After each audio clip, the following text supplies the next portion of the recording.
Bonjour et bienvenue dans Impact consacré au cumul des mandats. Aujourd'hui, 90% de nos parlementaires cumulent plusieurs mandats, contre seulement 30% sous la Troisième République. Cette situation fait de la France une exception en Europe, mais aussi dans le monde. En quoi est-ce problématique? Faut-il interdire le cumul des mandats? Pour en parler, j'aurai le plaisir de recevoir dans quelques instants le constitutionnaliste Guy Carcassonne. Impact, c'est tout de suite.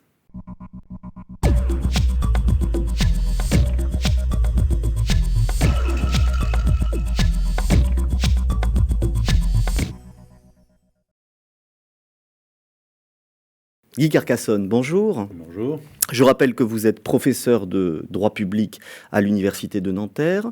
Vous avez été membre du cabinet de Michel Rocard lorsqu'il était Premier ministre. Vous avez été membre également du comité Balladur qui a inspiré la réforme constitutionnelle de 2008. Guy Carcassonne, merci beaucoup d'avoir accepté notre invitation. Vous êtes un farouche opposant du cumul des mandats. Est-ce que vous pourriez tout d'abord nous expliquer ce que ça signifie? Qu'est-ce qu'on entend par cumul des mandats? Oui, c'est assez simple. Il y a des responsabilités politiques qui s'exercent à divers niveaux.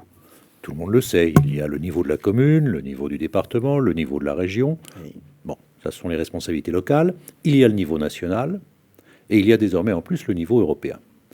L'idée est extrêmement simple, qui consiste à dire que l'on ne doit pas cumuler plusieurs mandats électifs de différents niveaux. À plus forte raison, pas non plus de même niveau. On ne doit pas cumuler plusieurs mandats électifs. C'est aussi simple que cela. J'y ajoute, pour être tout à fait complet, que le cumul pose également un problème avec la fonction ministérielle. C'est-à-dire un mandat local plus une fonction ministérielle, c'est également parfaitement déraisonnable. Inutile de dire que c'est monnaie courante. Combien de ministres sont élus locaux, en même temps que ministres maires, et députés qui sont aussi élus locaux. C'est vraiment, enfin, c'est extrêmement répandu. C'est une maladie extrêmement contagieuse. Il y a un certain nombre de règles qui ont été adoptées. Je pense à la loi de 1985, à la loi de 2000 notamment, qui encadrent et qui limitent le cumul des mandats. Est-ce que vous pourriez nous dire en quoi ces différentes dispositions ont consisté ? Oui, indiscutablement, un progrès a été apporté en 1985, mais un progrès limité, réel, mais limité. On est passé d'une situation délirante à une situation folle. J'appelle délirante la situation antérieure à 1985, où la même personne pouvait être maire, président du conseil général, président du conseil régional, député, et pour faire bonne mesure, député européen. C'était évidemment complètement dément. En 1985, fort heureusement, on a substantiellement limité le cumul en dressant une liste de mandats et en disant que parmi tous ces mandats, nul ne pouvait en exercer plus que 2. Ce qui veut dire en clair qu'on a mis fin aux aberrations les plus manifestes pour ne conserver que les aberrations les plus insupportables. Alors lesquelles précisément? 2 mandats, ça signifie quoi? En réalité, ça signifie pour l'essentiel des cas député-maire ou député président de conseiller général ou conseil régional ou président de conseil général ou de conseil régional. Député ou sénateur. Député ou sénateur. Je crois, on aura sans doute l'occasion d'y venir, que le problème est particulièrement aigu pour les députés, plus encore que pour les sénateurs. Mais tout cela est tout à fait inconséquent.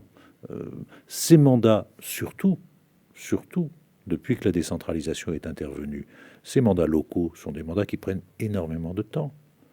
Les mandats nationaux, par définition, prennent énormément de temps. Le temps n'étant pas extensible, eh bien, si l'on a 2 mandats, cela signifie nécessairement qu'il y a un des 2 mandats qui ne sera pas pleinement exercé. Rassurez-nous, il est tout de même impossible désormais d'être député au Parlement français et député européen. Oui, c'est devenu impossible parce que les députés français, à un moment où aucun d'entre eux d'ailleurs ne siégeait au Parlement européen, comme toujours, sont très stricts avec le cumul des autres. Donc évidemment, ils n'ont pas hésité à interdire à leurs collègues européens d'être membres du Parlement français. 90%, je crois que c'est la proportion qui est communément admise, des parlementaires cumulent plusieurs mandats. Ça fait de la France une situation exceptionnelle en Europe, en tout cas eu égard à ce qui se passe chez nos voisins. 30% seulement des parlementaires, me semble-t-il, cumulés sous la Troisième République. Comment expliquez-vous cette exception-là ? Oui, c'était 30. Les chiffres sont assez faciles à retenir. Enfin, mnémotechniquement, c'était 30% sous la 3e, 40% sous la 4e, et en fait, moins de 50% au début de la 5e. dire que c'est une singularité Mais française... 90% aujourd'hui, près de Oui, 90%. absolument. Dire que c'est une singularité française est un euphémisme. Nous sommes les seuls au monde, où le cumul non seulement atteigne ses proportions folles, mais même simplement soit répandu. Dans toutes les autres démocraties, le cumul soit n'existe pas, parce qu'il est interdit ou ne correspond pas du tout aux traditions Où nationales, est-il interdit? soit parce que Par exemple. c'est le cas, par exemple, sauf erreur de ma part, en Allemagne, tout Très bien. bêtement, en Belgique, je crois aussi. Je n'ai plus en tête la liste des Interdiction pays pure et simple je du n'ai cumul. plus en tête la liste des pays qui l'interdisent formellement, mais dans de très nombreux cas, il n'y a même pas besoin de l'interdire formellement, tant cela paraît défier le bon sens. Et donc, même dans les pays où il n'est pas formellement interdit, il existe quelques cas de cumul. Mais des cas qui se comptent sur les poignets, sur les doigts d'une main, de deux mains à la rigueur. Alors qu'en France, comme vous le disiez, on en est à 90% en gros. Lorsque le taux baisse, comme actuellement, c'est uniquement parce que la majorité a perdu les dernières élections municipales et que donc évidemment beaucoup de députés qui étaient auparavant députés maires ont perdu leur mérite. Ben, Comment ça s'explique? Historiquement, vous parlez d'une accélération sous la Ve République. oui, il y a eu un effet de calendrier tout à fait surprenant. En 1974, se déroule la présidentielle gagnée par Valéry Giscard d'Estaing avec une très faible avance sur François Mitterrand. La gauche était en pleine reconstruction. Et peu de temps après, le hasard a fait qu'il y a eu une séquence électorale, 76, 77, 78, cantonale, municipale, législative. Que s'est-il passé? Parce que le Parti socialiste était en période de reconstruction. En 1976, il a favorisé, partout en France, des jeunes candidats. Il a voulu faire du renouvellement. Et donc, des jeunes ont été désignés comme candidats aux élections cantonales. Comme le Parti socialiste était en période ascendante, beaucoup d'entre eux ont été élus.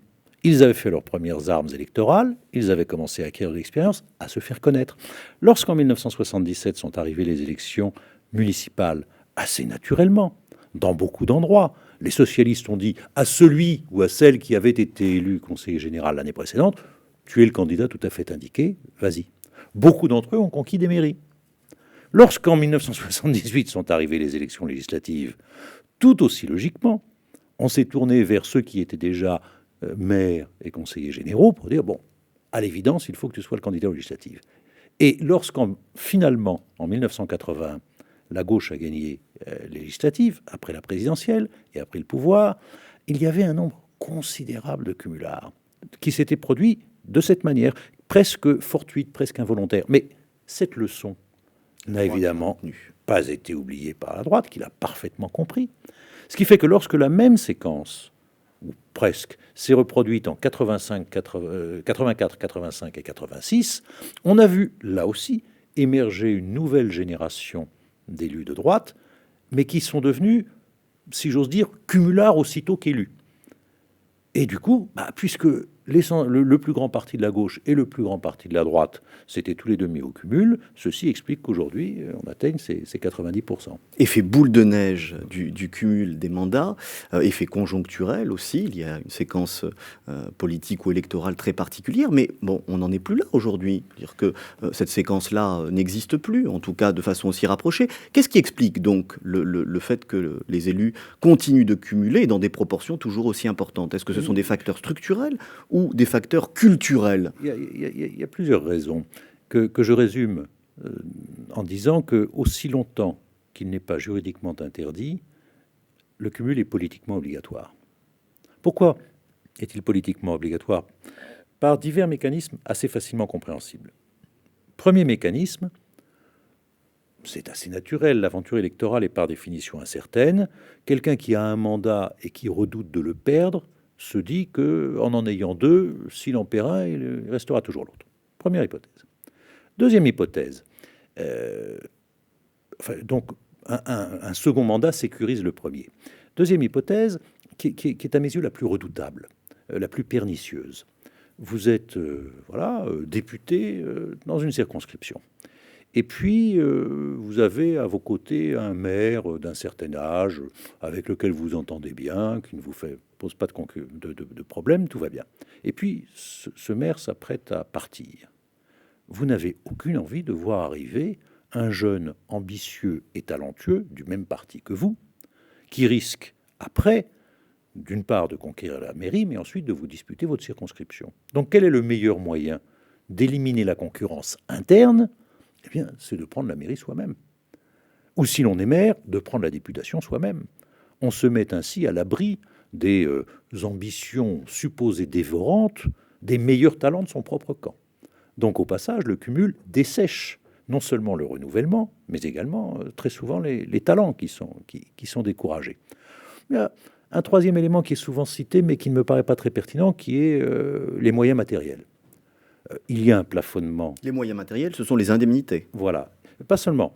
Il y a un plafonnement des indemnités, donc, bon, évidemment... 8 100 euros. Oui, on a des revenus supérieurs si l'on est député-maire que si l'on est seulement député ou seulement maire, mais je ne crois pas que ce soit la raison déterminante. Il y a aussi, accessoirement, des moyens matériels autres que le revenu. Avoir une voiture, un chauffeur, des frais de représentation, des facilités dont on peut disposer si on est à la tête d'une commune tant soit peu importante, alors que l'on n'en dispose pas nécessairement si on est député. Bref, il y a là une conjonction d'éléments. Ce qui fait que moi, je ne fais absolument pas reproche à ceux qui cumulent. Je ne les accuse de rien. Ils sont certes complices du système, mais ils en sont également victimes. Il m'est très souvent arrivé de voir, oui, j'oubliais dans les mécanismes, un mécanisme politique classique qu'il m'est très souvent arrivé de voir, celui du député qui se fait élire, du candidat qui se fait élire et qui devient député, qui est très sincèrement hostile au cumul, très sincèrement. Et puis arrive le moment où se présentent des élections locales. Arnaud Montebourg, par exemple. Ça n'était pas exactement à sa situation, j'y viendrai dans un instant, que je pensais, mais la sienne est très illustrative. Mais arrivent des élections locales et les militants locaux du parti viennent voir le député en disant « Cette mairie, notre seule chance de la conquérir, c'est que tu sois candidat. » Le député dit « Mais non, moi je suis contre le cumul, j'ai toujours dit que je voulais me consacrer intégralement à ma tâche à l'Assemblée. » Ah non, il nous faut cette mairie que nous n'avons jamais eue. La seule chance de l'avoir, c'est toi. Si tu n'es pas candidat, c'est une désertion. C'est quasiment inévitable pour le plus sincère des adversaires du cumul que de se résigner effectivement sous la pression de ses amis, qui n'est pas simplement une formule de style, à être candidat. Et vous citiez le cas d'Arnaud Montebourg. Farouche opposant au cumul. Il est pour moi la démonstration absolue et définitive du théorème que j'exposais tout à l'heure. Tant que le cumul n'est pas juridiquement interdit, il est politiquement obligatoire. Je suis sûr qu'Arnaud Montebourg était totalement sincère dans son hostilité au cumul. Il y a deux arguments qui reviennent souvent dans la bouche de ceux qui défendent plutôt, même si c'est difficilement défendable, le cumul des mandats. C'est d'une part le fait que les Français sont relativement attachés à la figure du député-maire.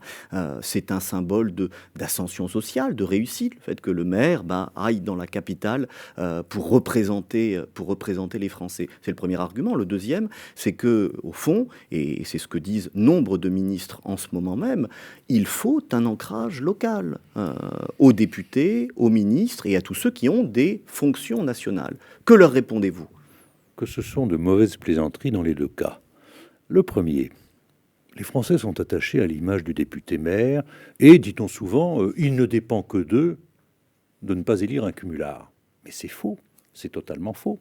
Imaginez que je sois électeur UMP à Neuilly et hostile au cumul des mandats, lorsque le maire de Neuilly s'appelait Nicolas Sarkozy. Est-ce qu'aux législatives, je devais voter socialiste alors que j'étais RPR à l'époque, uniquement par hostilité au cumul? Bien sûr que non. Je ne pouvais voter qu'en fonction de mes convictions d'abord, et si la situation des candidatures faisait que celui qui représentait mes convictions détenait déjà un autre mandat, j'étais prisonnier de cette situation. Moi, comme électeur, je n'avais pas le choix. Je n'avais pas le choix. Je cite l'exemple de l'électeur gaulliste à Neuilly. Il va de soi que la même chose vaut exactement de la même manière pour n'importe quel électeur de gauche dans des villes de gauche. Donc les électeurs n'ont aucun choix. Ils sont, comment dirais-je, les victimes, eux aussi, les otages de ce cumul, bien plus que ceux qui en décident. Et d'ailleurs, si l'on en juge par les sondages, l'hostilité des Français à l'égard du cumul se promène quelque part entre 70 et 80%. Bien. Donc ça c'est sur le premier argument, je ne le crois pas sérieux. Mais le second ne l'est pas davantage. Il a même quelque chose d'indécent de dire que le cumul est indispensable à l'ancrage local. Généralement, on ajoute également indispensable à la connaissance que le député doit avoir du terrain, des souhaits de la population. La réalité. De la réalité, bien. Première remarque, ça veut dire que nous avons les meilleurs députés du monde, puisque ce sont les seuls accumulés, et que les autres députés au monde sont des mauvais, puisqu'ils ne cumulent pas, et donc ne cumulant pas, ils n'ont pas de connaissance du terrain, pas de sens des réalités, pas de perception de ce que veut l'opinion. Franchement, c'est indécent. C'est indécent. Deuxième remarque, pour les députés, il y a un mode de scrutin que tout le monde connaît, qui est le scrutin d'arrondissement, majoritaire uninominal à 2 tours. Donc, chacun est obligé d'être en contact direct, permanent, étroit avec sa circonscription. Mais il n'y a pas du tout besoin de cumul pour être présent dans sa circonscription. On peut très bien être présent dans sa circonscription, et on y est même encore mieux présent quand on n'y exerce pas de mandat et qu'on est au contact de la population que quand on y exerce un mandat. Aucune raison de cumuler selon vous donc. Vous avez l'habitude de dire, Guy Carcassonne, que le cumul des mandats est une pathologie de notre démocratie, une maladie, et en particulier une maladie qui atteint ou dont souffre le Parlement, et en particulier l'Assemblée nationale. Expliquez-nous en quoi est-ce que le cumul des mandats produit l'affaiblissement du Parlement et de l'Assemblée nationale notamment. Ce que je ne cesse de répéter, c'est que ce qui manque à l'Assemblée, ce ne sont pas des pouvoirs, mais des députés pour les exercer. Donc on en vient à la question de l'assiduité des députés et du travail qu'ils accomplissent à l'Assemblée. Alors, il est exact qu'il n'y a pas une corrélation automatique entre le cumul et l'absentéisme. En revanche, on peut difficilement contester, me semble-t-il, le fait que, tout simplement, lorsque l'on a plusieurs types de préoccupations en tête, ce n'est pas pareil que lorsque l'on en a un seul. Et comment l'interdiction du cumul pourrait être mise en œuvre ? Bon, alors c'est assez... Les députés qui sont assez rétifs vis-à-vis de l'adoption de règles empiétant sur leur plate-bande ou menaçant leurs prérogatives ou leurs privilèges, leurs avantages. Alors, je pense qu'il n'y a en vérité que 2 possibilités, mais l'une et l'autre vraisemblablement très efficaces. La première, qui est toujours disponible, c'est le recours au référendum. Et je précise que s'agissant du référendum, il y a désormais 2 sous-hypothèses. Le référendum proposé par le gouvernement et décidé par le président de la République, ou à l'avenir l'initiative, ce qu'on appelle plutôt l'initiative partagée. Et ça, s'il y a un sujet sur lequel je pense que les 4,5 millions de signatures des Français pourront être réunies, c'est bien celui-ci. Donc, première série d'hypothèses, une hypothèse référendaire. Deuxième série d'hypothèses, qui est à la fois plus simple et j'espère plus rapide, c'est la situation dans laquelle serait élu à la présidence de la République un candidat qui se serait fermement engagé sur la disparition du cumul. Nous en arrivons à la perspective de l'élection présidentielle 2012.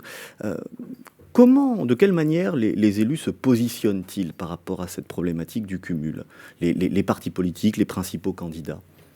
Alors, les partis politiques, plusieurs, je songe au Parti socialiste, aux Verts, sont formellement très hostiles au cumul. Ensuite, dans la mise en œuvre, ils trouvent des accommodements, mais je ne dis pas ça de manière moqueuse, parce que la règle que j'énonçais tout à l'heure vaut pour les partis exactement comme pour les individus, aussi longtemps que le cumul n'est pas juridiquement interdit, il est politiquement obligatoire. Mais bien sûr, quel qu'il soit. Absolument. Les Verts et les socialistes sont hostiles au cumul, mais ils ne peuvent pas prendre le risque politique considérable d'appliquer eux tout seuls la règle en subissant de ce fait un handicap concurrentiel par rapport à leurs adversaires qui n'a aucune raison d'être. Traditionnellement, les partis de droite sont... Comment se positionne-t-il ? Comment se positionne l'UMP par rapport au cumul des mandats ? L'UMP n'a jamais pris formellement position contre le cumul des mandats. Il n'en demeure pas moins qu'il y a au sein de l'UMP des gens qui sont hostiles au cumul des mandats et des gens d'ailleurs qui refusent le cumul. Donc je ne suis pas sûr qu'il y ait une géographie partisane en matière de cumul qui reflète la géographie des formations politiques. Vous n'en restez pas moins optimiste dans la perspective de 2012, compte tenu de cette tiédeur Oui, des partis que vous évoquez? Je reste optimiste pour de simples raisons d'expérience et de calcul. Mon pronostic est qu'il va se produire tôt ou tard sur le cumul exactement ce qui s'était produit sur le quinquennat. Et il va de soi que j'espère que ce sera plutôt tôt que tard. Ça peut être dès 2012. En 2012, il va se produire ce qui s'était déjà passé en 2007, mais de manière insuffisante. Très vraisemblablement, le candidat de gauche ou la candidate de gauche, le candidat du Parti socialiste, voudra-t-il le faire, je l'ignore, mais je l'espère, pourra s'engager très fermement sur la fin du cumul. Si c'est le cas, le candidat de droite, je songe nommément à Nicolas Sarkozy, peut très bien se sentir obligé de prendre le même engagement. En 2007, il ne l'a pas fait, alors que Ségolène Royal s'était engagé, tout simplement parce qu'il considérait n'en avoir pas besoin, parce qu'il pensait gagner sans cela. Si en 2012, l'élection est plus disputée, et si les deux candidats finalistes du second tour se sont l'un et l'autre engagés sur la fin du cumul des mandats, alors l'affaire sera gagnée. C'est sur cette note optimiste que nous achevons cette conversation. Guy Carcassonne, merci beaucoup. À bientôt dans Impact pour un nouvel échange.